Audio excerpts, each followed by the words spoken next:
if you wanted to play the best footy, you came to Scottsdale and played. He just said to the rest of the bloke, back to the centre, boys, he won't miss. I just love to wear the Scottsdale Footy Club jumper. It's a very history-dominated club. Attack, attack, attack! Retaliation! Get down, retaliate!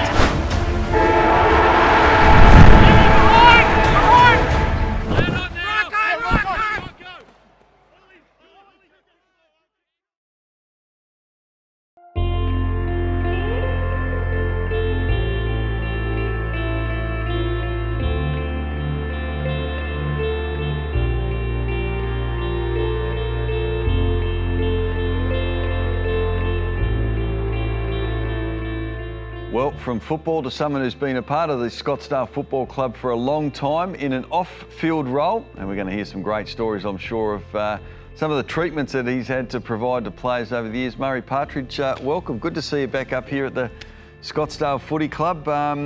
We'll get into some of these stories with your role as the trainer for the club over a long period of time, but what were some of your early duties when you first arrived at Scottsdale?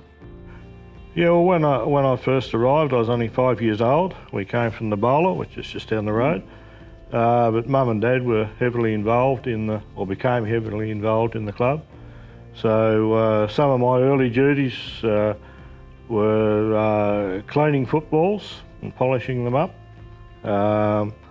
folding the tipping tickets or margin points tickets. They used to use a raffle book ticket, and they had to be stamped with the date. And every Monday night, our family, it was a family tradition, we did about 1,000 of those where they had to be stamped, torn off, folded and put into little envelopes. And yeah. So was this for the spectators to be able to do and was a give them some engagement in the match as well? They used to buy them, I think, for $1, and if you had the right margin, I think you got £2 or something as your prize, and the rest of the money went into the club coffers. And fantastic. Yeah. And in the early days as well, you used to have to protect the footballs pretty closely? I slept with all the new footies under my bed, so I had the smell of the leather. And in those days, the cases and the bladders came separate. Did they? So right. You had to build the football, and then we had to, you had to lace up the top, and that was, you had to provide your own material for that. So we used to go and shoot a few wallaby and dry the skins and then cut them into strips and lace them up. So it's a little bit different to just pulling one out of the bag now and sticking the valve in. And everyone's pretty lucky this generation, aren't they? Oh, they are, mate, they are. Wow. Yeah. So then you've done just about everything. I mean, you've then obviously became the head trainer of the football club as well, and it was an incredible era for the team as well. And we've spoken to so many great players and coaches from the club. But this generation, you've got the great medical treatment, and if you're soft and can't cope with pain very well, there are methods to make you not suffer. But I guess things were a little bit different back then. They were a little bit different back then, but players were probably physically stronger back then. So, and most of them had physical jobs, so they were used to a bit of pain. And for instance, like Ken Lett, he was loading a dozer on a truck or unloading a dozer, and it slipped and part of it landed on his foot and cut some of his toes off. And they said he'd never play again. The end of the season, he turned up here one night with a piece of sponge, and he said, "Can you bandage that on my foot?" And probably for the next season, at the end of every game, he would take his boot off and tip the blood out, but it didn't stop him. So you almost gave him some artificial toes? Yeah, with just a piece of sponge rubber. A piece of sponge rubber. Yeah. Incredible. And there's a pretty famous story as well with Danny Hall. Had an incident at work, but he thought he could heal himself until he came to you? Yes, he apparently working as a builder, and cut his hand up through here, and he turned up at training and presented it to me all stitched up, and he said, you better do something with that. And I thought, well, that's a pretty rugged stitching job. I said, who did that? And he said, oh, I did. And he apparently got home and sat in the bath and got the fishing line out and a sewing needle and stitched himself up. Wow. Was he one of the tougher footballers that you've seen at the club? Because there's some big, tough, strong lads over the years. Yeah, he was one of the tougher ones. Ken Lett was very, very tough, as could endure pain. And 77 again, Danny Hall played the last 2 games of the season with a broken bone in his thumb. I used to make up some plaster casts on a Friday afternoon with Danny, and we'd use them on the Saturday. You must have been best mates just about, you two. You saw a lot of each other. In grade 6, we shared a desk. Yeah, so I went to school with Danny, and yeah.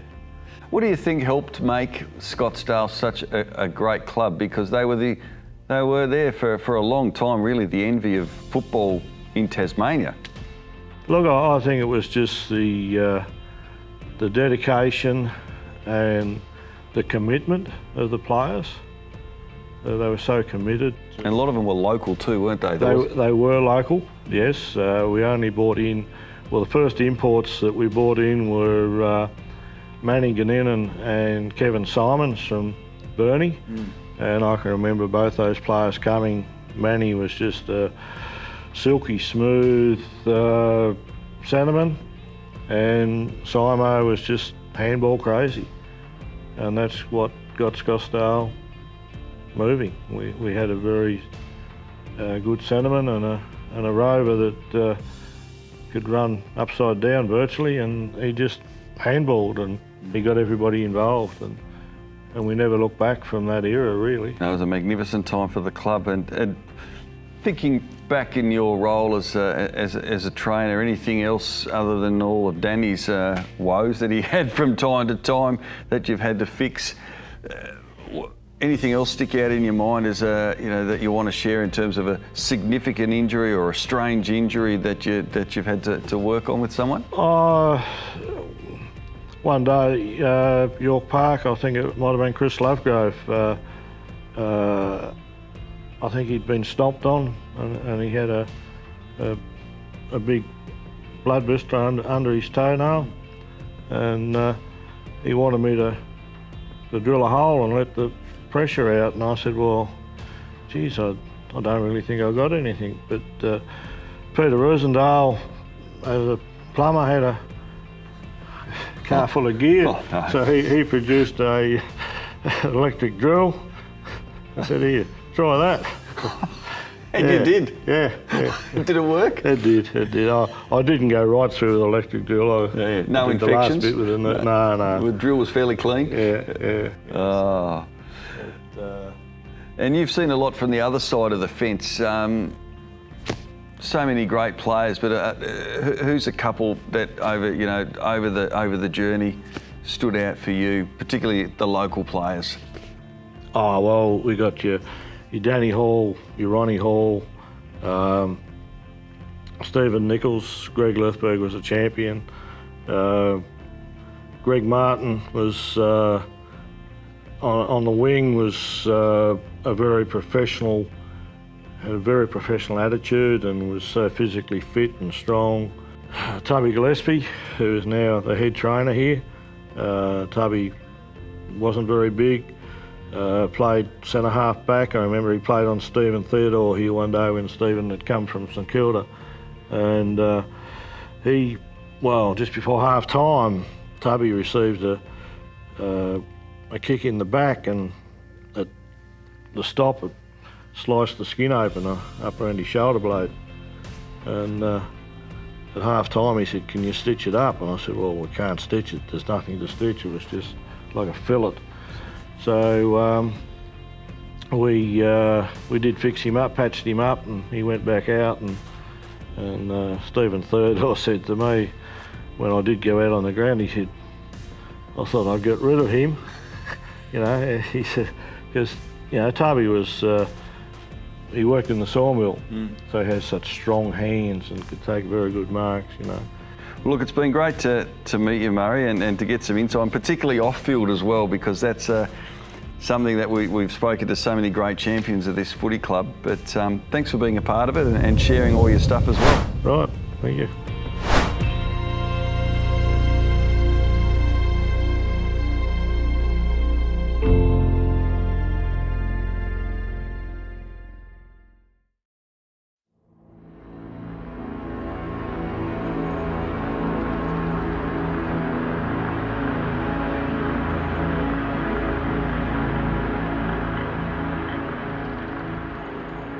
Well, I'm here with one of the champions of the Scottsdale Football Club, and he won an Ovaltine medal and got ripped off in another one, apparently. We might get to that one as well. But Peter Roozendaal, welcome. Good to see you. Yeah, thanks for the invite. Nice to be here. No, it's great to catch up with you. Now, you haven't got the surname of Hall or Lethborg, or there's a lot of family associations here, but you were the first Roozendaal to play with the Scottsdale Football Club. How did you get into footy and how did you get involved with Scottsdale? Oh, look, I believe that would be the case. Certainly my family didn't have a background here at Scottsdale footy background at all.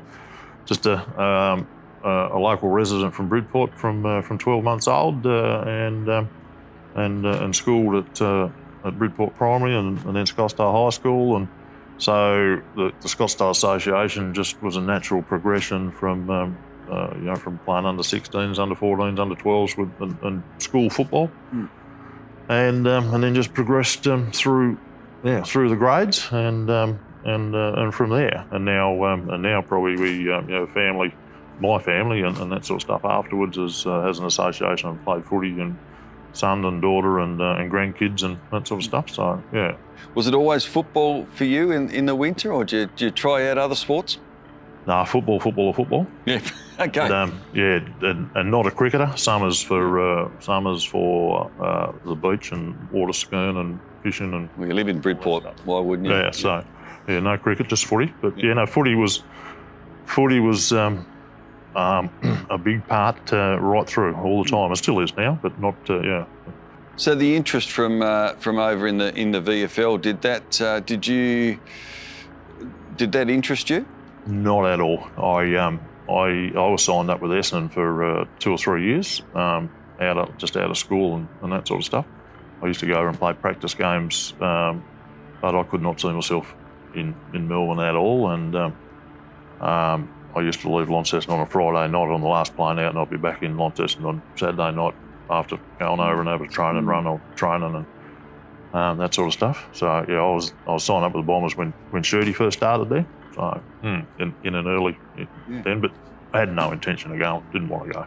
And I think Brian Donahue had a great association with the Scottsdale Football Club. Was an assistant for Sheeds during that golden era as well. So was that connection? Did that sort of have something to do with it with Essendon? No, I really don't know. Kevin Egan, who played here as well, he used to pick me up at the airport, and take me to my accommodation, and then would do the train or practice game and that on a Saturday, and then he'd run me back to the airport. So, but why it was, it's just one of those ones. I had some interest from a couple of few, and they were ones that put themselves out there. I had some of the training runs and that sort of stuff, and practice games like Shirty was pretty hard, and that sort of stuff. Where I had one practice game there, I started in the ruck, of course, and I had a run against Justin Madden, and then he changed with Simon, and Simon came in on the ball, and then Max Crowe was there then as well, and he came in as well, and they're getting taller. I ended up on a run down the back pocket on him, and then Roger Merritt came in for a run on the ball as well. Also I had a run against Roger, and then I ended up having a run at centre up back on Terry Dano. Wow. So I had a big day. You did have a big day. We played, I still remember, we played 4 quarters, and after 4 quarters, called everyone in, and Shirty was not happy. So But we ended up staying out for another 2 quarters. Fortunately, I had to go and get on the plane and, you were a lucky one. and go home. So, yeah. Let you off the hook. Yep. Crackers another week. The Yes. Crackers keen, and I've had to run practice games against Crackers there over there. So, yeah. Anyway, yeah, that was the early stuff. So, yeah. Yeah, so it was always, you loved just staying local and playing here in the, I guess you're living 10 minutes out and playing with a club like Scottsdale, which I might add, the era for Scottsdale was an incredible era. Arguably one of the best teams in Tasmania at the time, and you had some amazing players and players in the reserves as well who were equally as talented, struggling to get into a team. How good was this Scottsdale Football Club in your time? Oh, look, you're absolutely correct though. Like the team, had the runs on the board through that period. They were certainly, they've been recognised for that. And yeah, it was strong. I suppose that made it stronger then. Through the NTFA, obviously everyone played football, I suppose. So you had the depth and that sort of stuff out here. Everyone from the associated country competition, was strong around the outside. And if you wanted to, improve your football, you played with Scottsdale, because that's where you went to. So you didn't play with Bridport or Branksome or Ringarooma and that sort of stuff. If you wanted to play the best footy, you came to Scottsdale and played. And fortunately, we had some really good teams and some really good players and some really good times. So yeah. You had a great formation there in the centre with the late great Jamie Dennis as well. Generation now, obviously, tragically never got to see him play, but describe him and the sort of player he was. Yeah, we definitely had an understanding. Like Jamie was a rover, I was a ruckman, and I was only thinking about the other day. I think what sort of questions we would be posed, and I'm sure the little fella would have come up in conversation. And we certainly had. I believe we had an understanding in regards to what happened in the middle, and it wasn't something that we always had to. We didn't always discuss a plan as to where it was going to go or whatever. He certainly wanted the ball.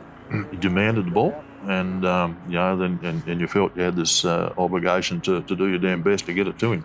And it wasn't always. It might have just been a nod of the head or whatever. He had that ability to make himself known on the ground where he was at the right time. When you were up with a hand up in the air about to knock it down, you could certainly hear him wanting the ball. And that was some of that stuff was pretty special. If you happen to get your hand on it and hit him on the tit, and then the next thing it's in the forward line, you certainly strive for that every time. And it is obviously a team game, but you got some great individual recognition along the way, and there'll be many people who wouldn't know, would be wondering what on earth is the Ovaltine medal. But the Ovaltine medal obviously was for the expanded league of clubs there as well. You won it once, and you missed out on another one where I think you won it pretty easily through an indiscretion. They got that wrong?